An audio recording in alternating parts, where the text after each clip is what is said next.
আজকের রেসিপি বিরিয়ানি। তো চলো দেখে নাও ফার্স্টে বিরিয়ানিটা কীভাবে বানাবো।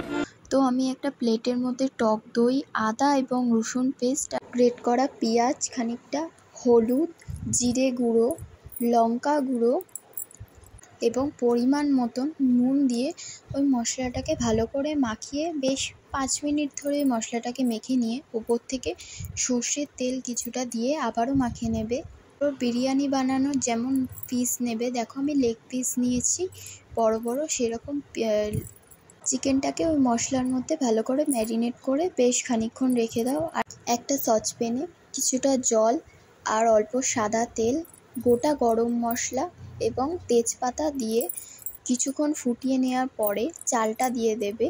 বিরিয়ানির রাইস যেটা তোমরা বানাবে সেই চাল দিয়ে যখন দেখবে 80% কুক হয়ে এসেছে, তখনই তোমরা সেই চালটাকে নামিয়ে কোনো ঝুড়ির মধ্যে ঢেলে দেবে। আর এদিকে কড়ায় তেল দিয়ে আলুটাকে কিন্তু আমি কাটিনি, কারণ বিরিয়ানির আলু গোটা খেতেই ভাল লাগে, তাই জন্য আমি গোটা আলু ভালো করে ফ্রাই করে নিলাম।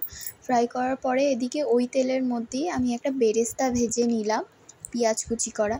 তারপর সেই বেরেস্তা ভাজা তেলের মধ্যেই, আর কিন্তু আমি তেল অ্যাড করছি না, যেই মাংসটা ম্যারিনেট করে রেখেছিলাম সেই চিকেনটাকে দিয়ে দিলাম এবং একটা পাত্রে যেটাতে তোমরা বিরিয়ানি বানাবে সেটাতে কিছুটা অয়েল ব্রাশ করে দিলাম।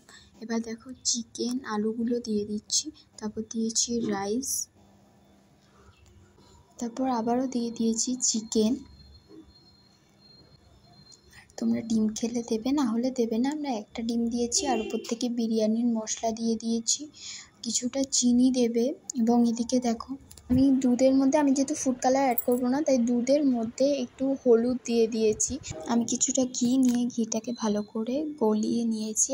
ঘিটা ভালো করে গলিয়ে নেওয়ার পর সেই ঘিটা দিয়ে দেবো আমরা যেই রাইসের যেই বিরিয়ানি তৈরি করেছি সেটার ওপর ঘিটাকে দিয়ে দেব এবং যেই দুধটা বানিয়েছিলাম সেইটাও দিয়ে দিয়েছি এবং তারপর বিরিয়ানির মশলা, মিঠা আতর দিয়ে আমি উপর থেকে বেরেস্তাটা দিয়ে দিয়েছি।